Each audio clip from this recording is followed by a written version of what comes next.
Hello, everyone.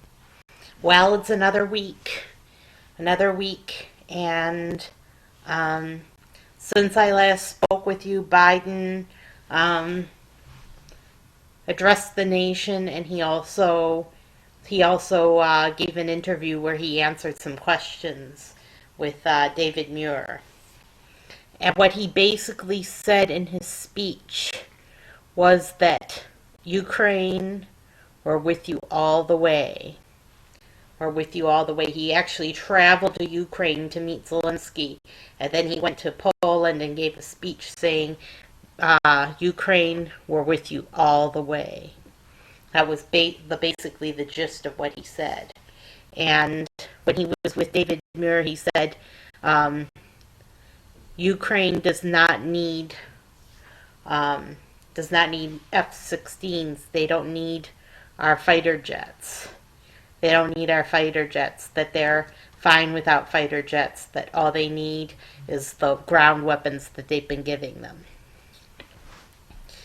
Now, just a few comments on Biden's speech. The fighter jets, I can agree with that. I can agree that Ukraine doesn't need fighter jets, but they don't need any of our other weapons either, all the advanced weaponry we've been sending them, including drones. They don't need that. Ukraine doesn't need all that stuff. It just needs to surrender so that not more people won't be killed. Now, why would I say that Ukraine should surrender when I believe that America should never surrender? It's because Ukraine is not America. And the Ukrainians had a chance, if they didn't like being under Russian rule, they had a chance to escape from the country. There was a mass exodus from Ukraine of people that were fleeing the fighting. And they have the choice. They have the choice to go to another country. We even took in some Ukrainians here in America. They have a choice to go to another country and live in another country other than Ukraine, even though they are very dedicated to their homeland and feel patriotic about it, like any people on earth feel patriotic about their country that they were born in. Ukraine is not America, and it's doubtful that Ukraine would ever be free, because they live in a place in the world where they're right next to Russia, they share a border with Russia, they share cultural roots with Russia. They're basically almost the same people, except for the language. So it's wrong what Putin is doing. It's wrong for him to bomb Ukraine and to bombard Ukraine and to kill innocent Ukrainians. That's wrong. But he's not going to quit until he gets the Ukraine, gets possession of Ukraine, the whole of Ukraine. And Zelensky, for his part, isn't going to be satisfied. Zelensky isn't going to be satisfied until he has the whole of Ukraine under his control. Every single inch is the way he put it. So Zelensky's unreasonable and Putin's unreasonable, and so the war continues. And Biden's fueling the flames of that war by pouring money into Ukraine and weapons into Ukraine. Especially weapons, advanced American weaponry. It's flooding into Ukraine. Ukrainians are bewildered. They don't even know how to use our weapons. And we had to take some Ukrainians to America to train them in the use of these weapons. We actually took them to a American Army base, and we're training them to use American weapons. So Ukraine is not America. It'll never be America. If people don't like it, they can move somewhere else other than Ukraine, because Ukraine is in a situation where Russia wants the country, and whatever they want, they're determined to get. They're determined to get that country. They're not determined to get America, mind you. They're only determined to get Ukraine, which they were in possession of for, I don't know, 80 plus years under under the USSR regime, and before that even longer. So they've been under Russian possession for a long, long time. And now Ukrainians are talking about their freedom, quote unquote, freedom. What is their freedom? Their freedom to vote, their freedom to elect a leader, or is it some other form of freedom, like freedom from Russian rule or freedom from Putin? What is their definition of freedom, and why is it important? The why is the definition of freedom so important in this situation? Because America has been free ever since we beat the British, and the British can't claim that they have a claim over us and that their claim over us has been denied. They can't claim that because we've been free for over 200 years. Ukraine has not been free for over 200 years. It was just short while back, maybe 30 years ago, that they were under Russian rule. So they've only been so-called free for 30 years, and it was because of what Biden did. What Biden did in Congress when he was a senator was because of what Biden did that Ukraine is in the situation they are now. If he had been with Ukraine all the way back in the 90s, when they were negotiating with the new Russian Federation, if he had been with Ukraine all the way back then, he would have allowed them to join NATO. Instead, they were trying to ease the fears of the Russian Federation. Biden was trying to ease the fears of the Russian Federation by saying, well, you're the Russian Federation and we don't want you to be scared of NATO, so we promise we'll never bring NATO to your doorstep. We promise that any country bordering Russia will not be a NATO territory. We won't let them join NATO. So he didn't allow Ukraine to join NATO then, and now the situation is that Russia is invading Ukraine and saying this belongs to us, we want possession of this country, and it's because they're not a member of NATO that they can get away with it. And if Biden can get away with not sending fighter jets to help protect Ukraine because they're not a NATO member, that's the justification. So I just want to say that we could lose the whole world over Ukraine. We could lose the whole world. We could lose our freedoms. We can lose America. We can lose our citizens. We can lose everything over Ukraine.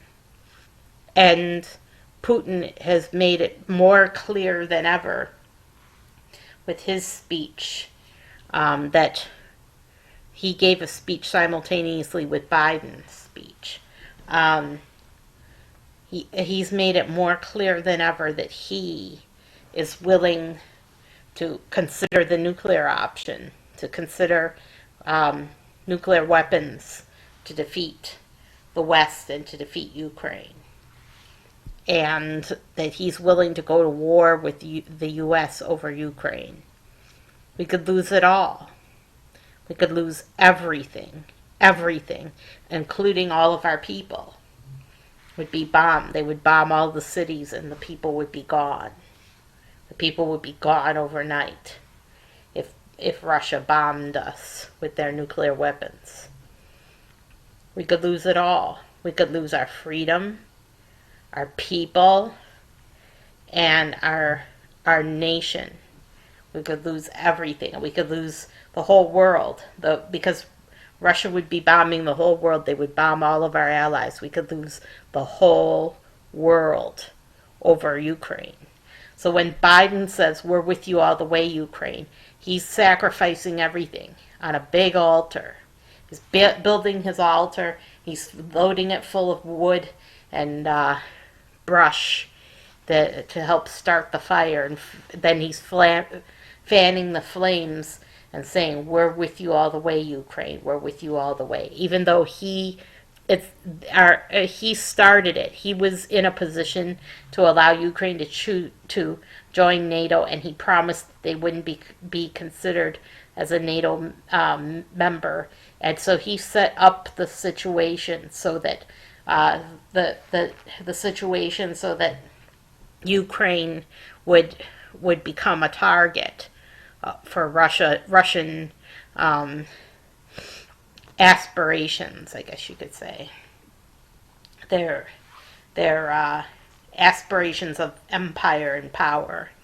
And so, because Ukraine became a target because they weren't a NATO member, and Putin was expecting this war to be very quick, very decisive, and he was expecting a quick victory, and he didn't get it. So Putin is mad. He is pissed. Putin is pissed, and he wants Ukraine. He wants it. He doesn't need it, but he wants it. And he feels it's necessary for Russia to become an empire again, to become a world-class power, that they have to get Ukraine in order to be a world-class power. He even said so himself.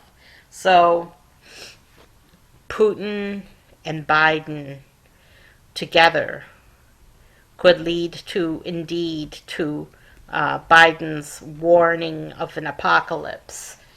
If Biden was so concerned about an apocalypse, why does he continue to egg on Putin? Why does he continue to poke him and prod him every single second, poking and prodding Putin and provoking him? Why is he provoking Putin? Because he doesn't care if there's an apocalypse. He doesn't really care. He's just following his standing orders that he gets from his elites that want a world war and want to decimate the human population. He wanted to decimate the human population, bring the human population down, maybe for the case of climate change, or maybe they just want to enslave everyone. But whatever the elites want, the elites get. And Biden is serving them. He's a perfect servant for them. He's a perfect foil for them. They want to depopulate the earth together.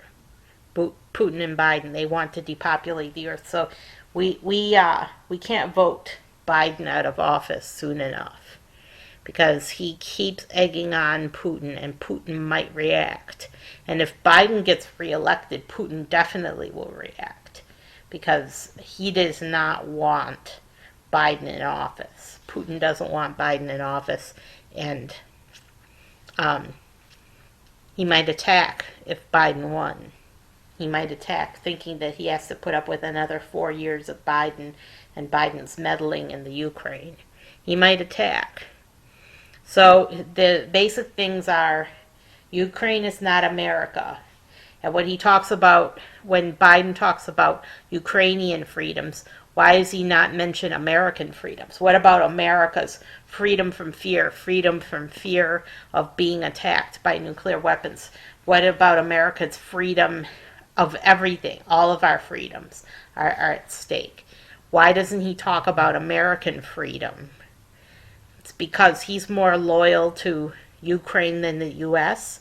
No, he's just using the Ukraine as a foil for a pretense for getting into a bigger war with Russia. And he doesn't care. He doesn't care. Biden doesn't care. So we have to care. We have to care what happens to Americans. We have to give a damn what happens to Americans, because Biden doesn't care. And apparently the senators and representatives in Congress on both the left and the right don't care what happens to Americans because the the uh, the Republicans wanted to escalate the war with Russia. They wanted to send uh, more artillery and fighter jets to Ukraine so that we can win the war with Russia. Well, you're not going to win the war if they launch nuclear weapons at us. That's the end game. That's the end game is the nuclear weapons. And it's a war that can't be won. It's a war we can't win. Nobody wins. Everybody loses if there's a nuclear war. So, and Putin's making it clear that he's willing to use those weapons. So why does Biden continue to egg on Putin? Why?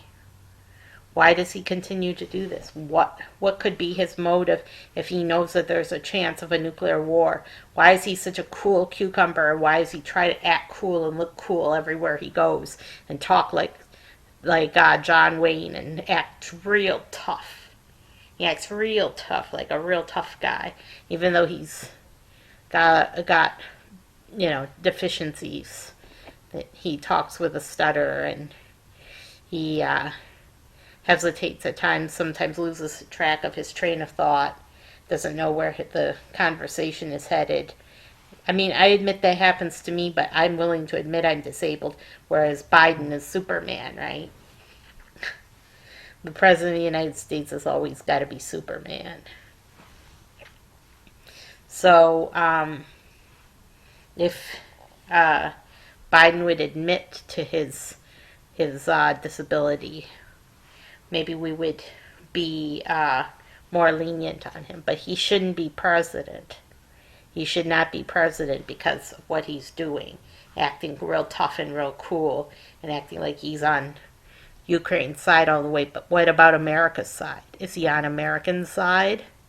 Is he on America's side? Is he doing the right thing for America by giving away all of our weapons? Is that the right thing to do? And is it right for us to be escalating a war with Russia? Is that the right thing for America and for American citizens? Well, we could lose it all. We could lose the whole world. Is that right? Is that right to say that he's with Ukraine all the way to the bitter, cold end, and then say, oh, they don't need planes? Yeah, but planes sure would make it a lot less likely that these daily attacks would happen. And he's bluffing. He's bluffing his way through it because he says he's with Ukraine, but he's not with Ukraine all the way, because if he were with Ukraine all the way, he would send the jets. And Zelensky is a bad actor too. All he wants to do is cement his power. Zelensky wants to cement his power permanently, and he doesn't want elections taking place in Ukraine where he would get voted out of office. Because right now, at this point, everyone's ready to vote Zelensky out of office. But he doesn't want to allow that. He wants to cement his power as a dictator. Right now, he's pretending that he's the people's voice. But is he really the people's voice? From what he's said in the past year or so, it's very clear that he's not the people's voice. That he's only interested in power for himself, only interested in his own personal power. Doesn't care how many of his people die, and isn't affected by it really. He has nothing to fear. Nothing to fear at all. So, it's not his family that's getting bombed and killed. It's not his family. So why should he care? So that's it. Zelensky, Biden, and Putin, the bad actors. And a war that looks like it's continuing and looks like it has no end. Another Vietnam War. That's the situation. It's Russia's Vietnam. And it's a war nobody can win.